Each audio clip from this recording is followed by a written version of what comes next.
December 24, 1999. A routine flight from Kathmandu to Delhi suddenly turned into a 7-day nightmare.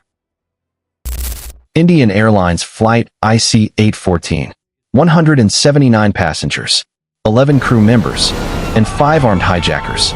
This is the shocking true story of India's biggest plane hijacking. Plane was carrying 11 crew members and 179 passengers. We were blindfolded, all of us, with our heads down. The plane took off at 4:30 p.m. Passengers were eating lunch when suddenly 5 masked men stood up. "We have hijacked this plane," they shouted. Panic spread instantly. Captain Devi Sharan was forced at gunpoint to fly west towards Pakistan. The hijackers wanted to land at Lahore airport, but Pakistan refused permission. Meanwhile, Indian authorities found out about the hijacking.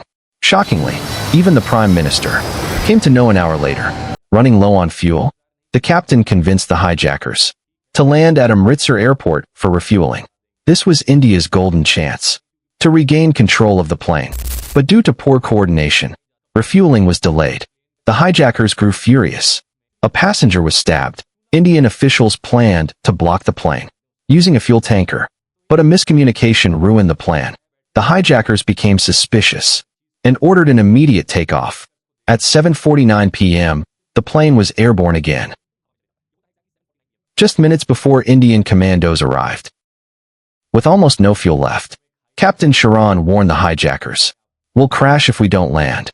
Pakistan finally allowed an emergency landing at 8:07 p.m. The plane was refueled, but negotiations failed. One passenger, Rupin Katyal, was brutally stabbed and later died. One passenger, Rupin Katyal, returning from his honeymoon, was brutally stabbed to death. After refueling, the plane flew to Oman and after rejection landed to Dubai, where 26 passengers were released. Then, on December 26th, it finally landed at Kandahar, Afghanistan. At that time, the Taliban was in power. They offered to mediate, but refused Indian military action. For the next 6 days, passengers remained trapped inside. Food, water, and hope all were running out. The hijackers demanded $200 million, release of 36 prisoners, the body of a militant leader. After days of tense talks, Indian negotiators, including Ajit Doval, brought the demand down to 3 prisoners only. On December 31, 1999, India agreed. The prisoners were handed over. In return, all passengers were freed. But the hijackers escaped safely to Pakistan.